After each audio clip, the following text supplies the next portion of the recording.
మొదటిది ఏంటంటే we have refused God's correction. దేవుడు సరిచేస్తూ ఉంటే నువ్వు సరవటంలే. ఆ సరిచేసేటప్పుడు కొన్నిసార్లు మాటలు చెబుతాడు. ఆ సరిచేసేటప్పుడు కొన్నిసార్లు ఏం తీసుకుంటాడు? బెత్తం తీసుకుంటాడు. సామెతల గ్రంథం చదివితే ఏముందటండి? కొన్నిసార్లు ఏం వాడాలటండి?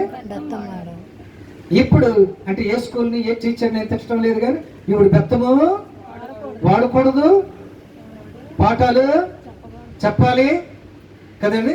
ఓకే, 100కి 99 మార్కులు వస్తున్నాయి. ఏదైనా 4 లైన్లు స్పెల్లింగ్ మిస్టేక్స్ లేకుండా రాయమంటే అన్ని ఏతులు బూతులు. కానీ మార్కులు ఎన్ని వచ్చినాయి? 100కి 99 వచ్చినాయి. ఆ టీచర్స్ కంగారులో 100కి 110 వేసినా వేసేస్తారు. కానీ ఏం రావటం లేదటండి, జ్ఞానం, నాలెడ్జ్.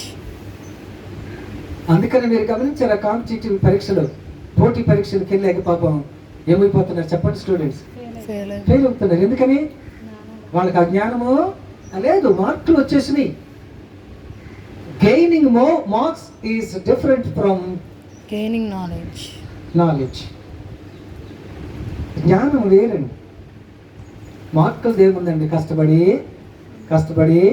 ఎక్కడ దాకా ఎందుకు నేనున్నాను, తెగా కష్టపడ్డాను. 36 రాలేదా నాకు లెక్కల్లో? నాకు 36 రాలేదా? వచ్చినాయి. దాని అర్థం నాకు లెక్కలు 10 వచ్చానా? అది కాదు. అంటే ఎలాగైనా నేను అది పాస్ అవ్వాలి.